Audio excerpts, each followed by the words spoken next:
Hi student, आज हम class 10 की एक्सरसाइज 2.2 के बारे में बात करेंगे। तो चलिए इसे हम शुरू करते हैं।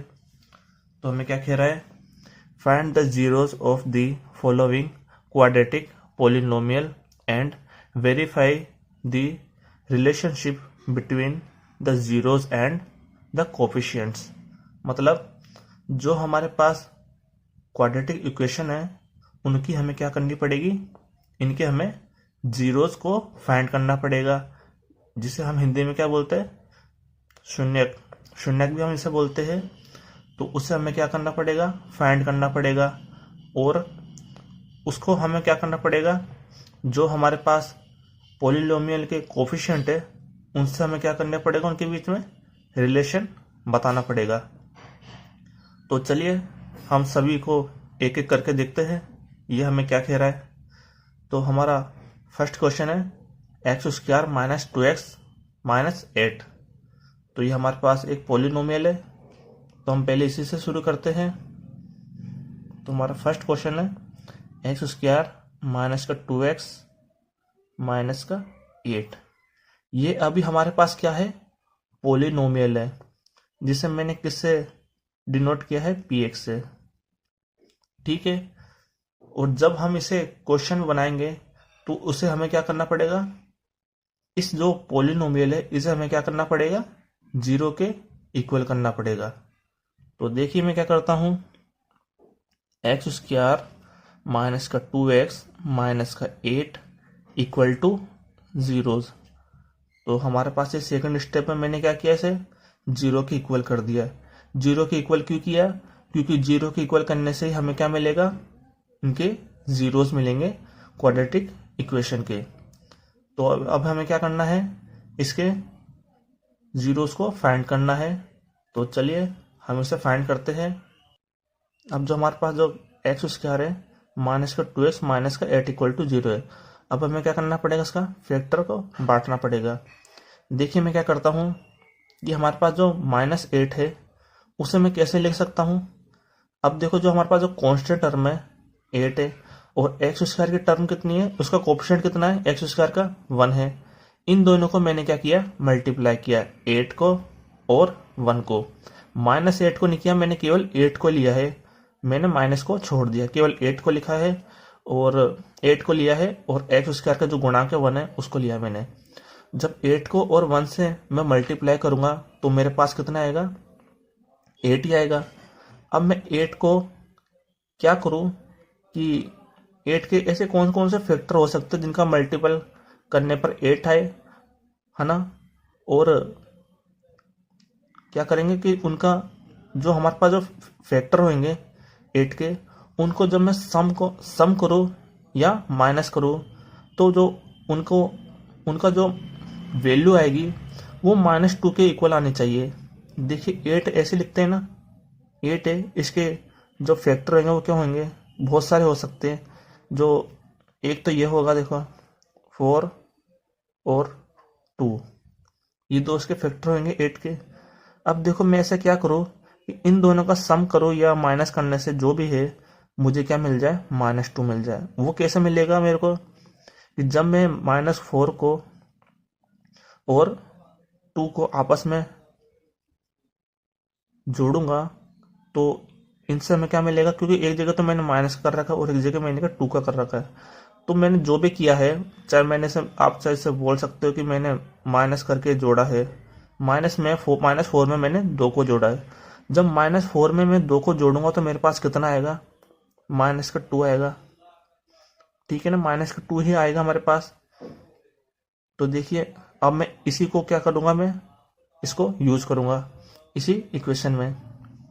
तो फिर मैं इसे कैसे लिखूंगा, -4x प्लस का 2x ऐसे लिख दिया मैंने, और -8 इक्वल टू 0 मैंने इसे लिख दिया।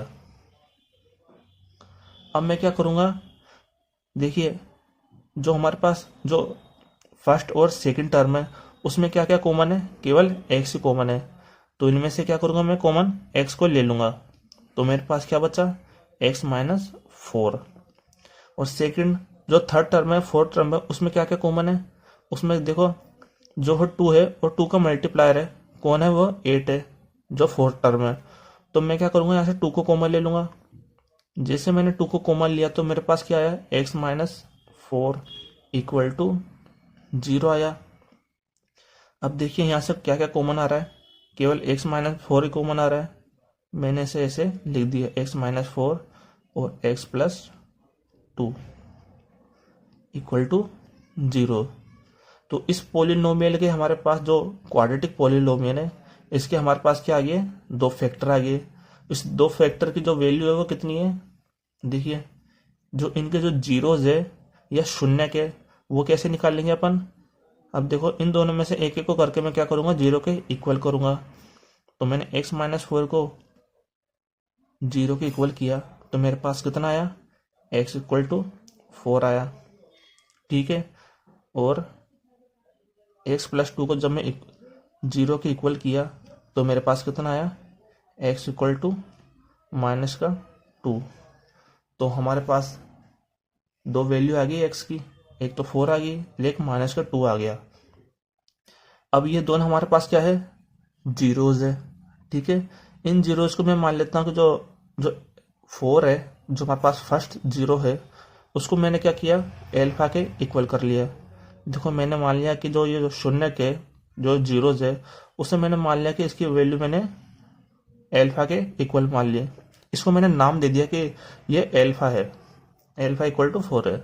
और जो सेकंड वाले में मैंने क्या किया, इसको बीटा के इक्वल मान लिया, बीटा इक्वल टू माइनस का 2।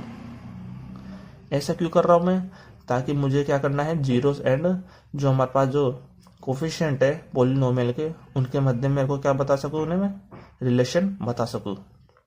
अब ऐसे कर लिया मैंने। अब देखिए मैं क्या करता हूं,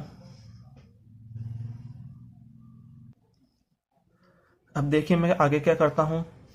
अब मुझे क्या करना है, जीरोस एंड जो कोफिशिएंट है पोलिनोमियल के, उनमें क्या बताना है, रिलेशनशिप बतानी। उनमें मेरे को क्या करना है, रिलेशनशिप बतानी है। तो अब देखिए मैं आगे क्या करता हूं, हमारे पास 2 रूट्स आ गए या जीरोस आ गए 2, alpha equal to 4 and beta equal to minus 2। और अब हमें क्या बताना है, जो हमारे पास जीरोस है एंड जो क्वाड्रेटिक इक्वेशन है हमारे पास, उसके जो कोफिशिएंट है उनके मध्य हमें क्या बताना है, रिलेशनशिप फाइंड करना है। तो आप जानते हो कि जीरोस एंड जो कोफिशिएंट होता है उनके मध्य हमारे पास एक फॉर्मूला होता है उनके मध्य रिलेशनशिप डिफाइन करने का। और वो क्या होता है, देखो वो क्या होता है कि एल्फा प्लस बीटा, जो हमारे पास सम ऑफ जीरोस होते हैं उनको क्या करते हैं, हम सम कर लेते हैं एल्फा प्लस बीटा, और उसे किसके इक्वल कर लेते हैं अपन, जो हमारे पास जो कोफिशिएंट होता है एक्स का, उसके हम क्या कर लेते हैं, इक्वल कर लेते हैं। तो मैं ऐसे लिखूंगा इसे, देखो माइनस का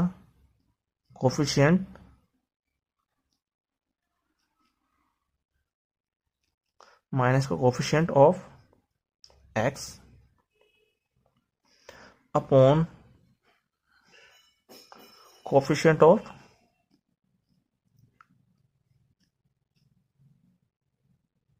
x square, coefficient of X square, जिसकी वैल्यू मैंने क्या मान ली कि जो हमारी वैल्यू है, ये देखो जो हमारे पास जो कोफिशिएंट है एक्स का वो कितना है, माइनस का 2 है। और कोफिशिएंट ऑफ एक्स स्क्वायर, जो एक्स स्क्वायर का जो कोफिशिएंट है वो कितना है, यहाँ पर 1 है, वो 1 है ना।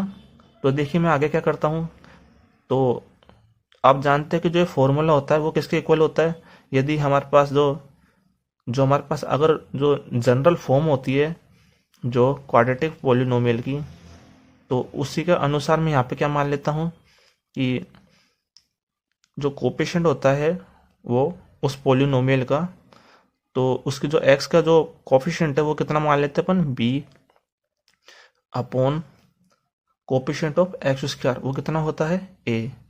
क्योंकि अपन जो जनरल फॉर्म होती है वो क्या होती है, जो जनरल फॉर्म होती है क्वाड्रेटिक पोलिनोमियल की, वो यही होती है ना, ए एक्स स्क्वायर प्लस का बी एक्स प्लस का सी इक्वल टू जीरोज, यही होती है। यहाँ पर देखो एक्स का जो कोफिशिएंट है वो बी है एंड एक्स स्क्वायर का जो कोफिशिएंट है वो है ए है।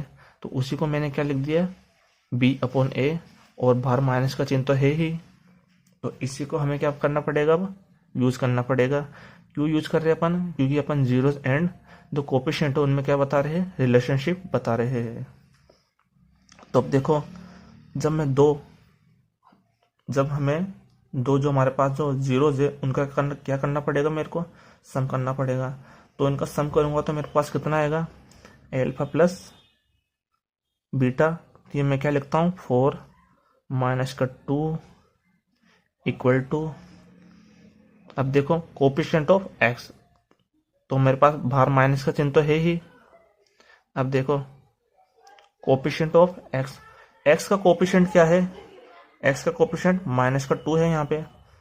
ध्यान दीजिए, जब भी माइनस का चिन्ह हो ना एक्स के साथ, तो मैं उसे भी साथ लेना है, ऐसा मत करना छोड़ दो आप उससे भी क्या करना है, यहाँ पे लेना है। ऐसे मत सोचना कि केवल यहाँ पर माइनस का चिन्ह है तो अपन यहाँ से माइनस चिन्ह नहीं लेंगे, यहाँ से भी माइनस चिन्ह को लेना पड़ेगा।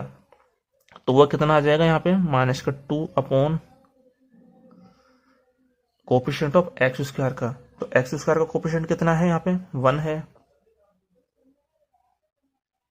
ऐसे लिखा मैंने। अब देखो 4 में से 2 गया तो 2 आया हमारे पास, और माइनस इंटू माइनस कितना होता है, प्लस हो जाता है, और 2 है ही हमारे पास, और 1 होता है नीचे डिनोमिनेटर में, 2 से हम हटा देते हैं जनरली। तो मेरे पास कितना आ गया, 2 इक्वल टू 2।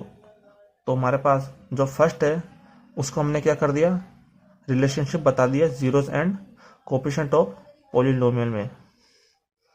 अब हमें क्या करना पड़ेगा, सेकंड को करना पड़ेगा। अब देखो हमारे पास क्या करते हैं, हमें जो सेकंड है मैं से फर्स्ट नाम दे देता हूँ, ये हो गया मेरा, देखिए मैं से नाम दे दिया सेकंड, एंड यहाँ पर नाम दे देता हूँ मैं थर्ड। इसी इक्वेशन के ये सारे भाग, इनसे मत समझना अलग अलग से। अब देखो हमें क्या करना पड़ेगा, ये तो मैंने क्या किया, जो हमारे पास जो जीरोस है उनका सम किया। अब अपने पास एक और इनमें रिलेशनशिप बताने का एक और होता है, यानी कि मल्टीप्लाई करते जब हम जीरोस को, तो उसका फॉर्मूला क्या होता है, alpha into beta into equal to constant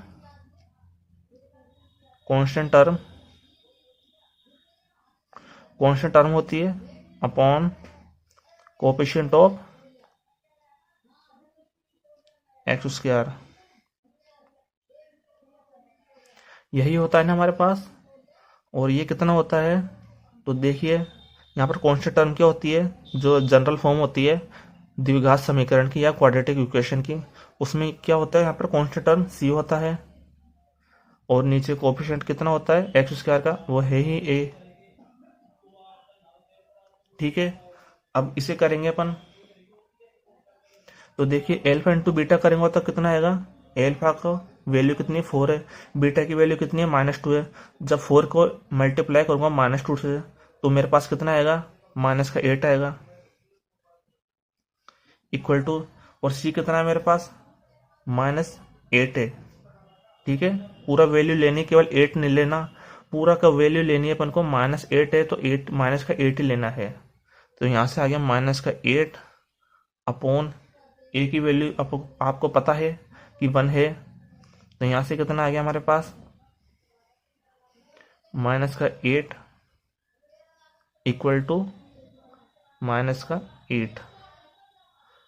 तो हमारा फर्स्ट क्वेश्चन हमारा कंप्लीट हो गया है। ठीक है।